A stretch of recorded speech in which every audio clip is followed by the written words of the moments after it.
Byatarayanapura police ಠಾಣೆಯ ಅಧಿಕಾರಿ ಮತ್ತು ಸಿಬ್ಬಂದಿಯವರಿಗೆ ದಿನಾಂಕ ಜುಲೈ 1, 2026 ಬಾತ್ಮೀದಾರರಿಂದ ಖಚಿತ ಮಾಹಿತಿಯೊಂದು ದೊರೆಯುತ್ತದೆ.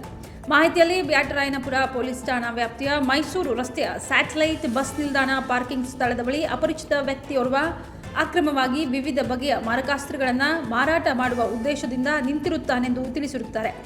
ಈ ಮಾಹಿತಿಯನ್ನು ಆಧರಿಸಿ ಶಸ್ತ್ರಾಸ್ತ್ರ ಕಾಯ್ದೆಯಡಿ ಠಾಣೆಯಲ್ಲಿ ಪ್ರಕರಣ ದಾಖಲಿಸಿಕೊಂಡು ಬಾತ್ಮೀದಾರರು ತಿಳಿಸಿದ ಸ್ಥಳದ ಮೇಲೆ ದಿನಾಂಕ 1/7/2026 ಅಧಿಕಾರಿ ಮತ್ತು ಸಿಬ್ಬಂದಿಯವರು ದಾಳಿ ಮಾಡಿ ಬ್ಯಾಟರಾಯನಪುರ ಸ್ಯಾಟಲೈಟ್ ಬಸ್ ನಿಲ್ದಾಣ ಪಾರ್ಕಿಂಗ್ ಸ್ಥಳದ ಬಳಿ ವಿವಿಧ ಬಗೆಯ ಮಾರಕಾಸ್ತ್ರಗಳೊಂದಿಗೆ ನಿಂತಿದ್ದ ಓರ್ವ ವ್ಯಕ್ತಿಯನ್ನು ಬ್ಯಾಗ್ನಲ್ಲಿದ್ದ ವಿವಿಧ ಬಗೆಯ 5 ಮಾರಕಾಸ್ತ್ರಗಳ ಸಮೇತ ವಶಕ್ಕೆ ಪಡೆದುಕೊಳ್ಳಲಾಯಿತು. ವಶಕ್ಕೆ ಪಡೆದ ವ್ಯಕ್ತಿಯನ್ನು ವಿಚಾರಣೆಗೆ ಒಳಪಡಿಸಲಾಗಿ ಹೆಚ್ಚಿನ ಹಣ ಗಳಿಸುವ ಉದ್ದೇಶದಿಂದ ಮಾರಕಾಸ್ತ್ರಗಳನ್ನು ಮಾರಾಟ ಮಾಡಲು ಬಂದಿದ್ದಾಗಿ ತಪ್ಪೊಪ್ಪಿಕೊಂಡಿದ್ದಾನೆ. ದಿನಾಂಕ ಜುಲೈ 2, 2026 ಆರೋಪಿಯನ್ನು ಮಾನ್ಯ ನ್ಯಾಯಾಲಯಕ್ಕೆ ಹಾಜರುಪಡಿಸಿ 5 ದಿನಗಳ ಕಾಲ ಪೊಲೀಸ್ ಅಭಿರಕ್ಷೆಗೆ ಪಡೆದುಕೊಳ್ಳಲಾಯಿತು. ಪೊಲೀಸ್ ಅಭಿರಕ್ಷೆಗೆ ಪಡೆದ ವ್ಯಕ್ತಿಯನ್ನು ಸುದೀರ್ಘವಾಗಿ ವಿಚಾರಣೆಗೆ ಒಳಪಡಿಸಲಾಗಿ ಆತನು ಸಾರ್ವಜನಿಕರಿಗೆ ಗಾಂಜಾವನ್ನು ಸಹ ಮಾರಾಟ ಮಾಡುತ್ತಿದ್ದು, ಖರೀದಿಸಲು ಬಂದ ವ್ಯಕ್ತಿಗಳ ಬಳಿ ಹಣವಿಲ್ಲದಿದ್ದಾಗ ಅವರುಗಳ ಬಳಿಯಿದ್ದ ಮೊಬೈಲ್ಗಳನ್ನು ಪಡೆದು ಗಾಂಜಾವನ್ನು ನೀಡುತ್ತಿದ್ದ ಎಂದು ತಿಳಿಸಿರುತ್ತಾನೆ. ಆತನ ಮಾಹಿತಿಯ ಮೇರೆಗೆ ಜುಲೈ 3, 2026 ಯಾವುದೇ ಪರವಾನಗಿ ಇಲ್ಲದೆ ಅನಧಿಕೃತವಾಗಿ ವಾಸದ ಮನೆಯ ಬಳಿ ಸಂಗ್ರಹಿಸಿಟ್ಟುಕೊಂಡಿದ್ದ ವಿವಿಧ ಬಗೆಯ 13 ಮಾರಕಾಸ್ತ್ರಗಳು ಸೇರಿದಂತೆ ಒಟ್ಟು 18 ಮಾರಕಾಸ್ತ್ರಗಳು, 771 ಗ್ರಾಂ ನಿಷೇಧಿತ ಮಾದಕ ವಸ್ತು ಗಾಂಜಾ ಮತ್ತು ವಿವಿಧ ಕಂಪನಿಯ 237 ಮೊಬೈಲ್ ಫೋನ್ಗಳನ್ನು ವಶಪಡಿಸಿಕೊಂಡಿರುತ್ತಾರೆ. ಇವುಗಳ ಒಟ್ಟು ಮೌಲ್ಯ 15 ಲಕ್ಷ ರೂಪಾಯಿ.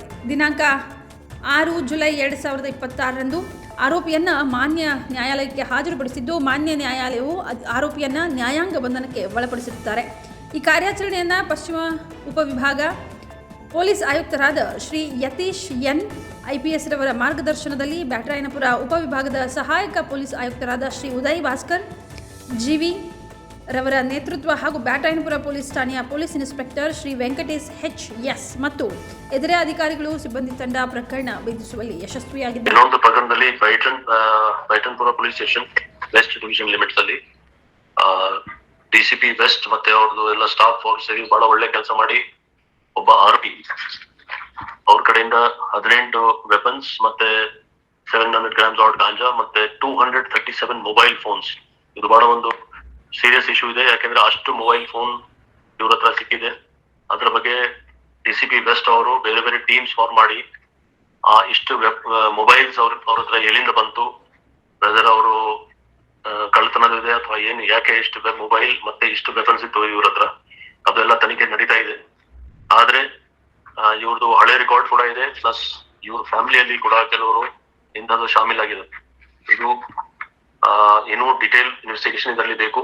ಸೊ ಅದಕ್ಕೋಸ್ಕರ ಅವರು ಟೀಮ್ ರಚನೆ ಮಾಡಿ ವೆಪನ್ ಎಲ್ಲಿಂದ ಬಂತು, ಇಷ್ಟು ಮೊಬೈಲ್ಸ್ ಎಲ್ಲಿಂದ ಬಂತು, ಮತ್ತೆ ಅವ್ರ ಹತ್ರ ಡ್ರಗ್ಸ್ ಎಲ್ಲಿಂದ ಬಂತು ಎಲ್ಲ ತನಿಖೆ ನಡೀತಾ ಇದೆ. ಬಟ್ ಈ ದೊಡ್ಡ ಕೆಲಸ ಆಗಿದೆ, ಒಳ್ಳೆ ಕೆಲಸ ಮಾಡಿದ್ದಾರೆ ನಮ್ಮ ಬ್ಯಾಟರಾಯನಪುರ ಪೊಲೀಸ್ ಅವರು DCP ವೆಸ್ಟ್ ನೇತೃತ್ವದಲ್ಲಿ.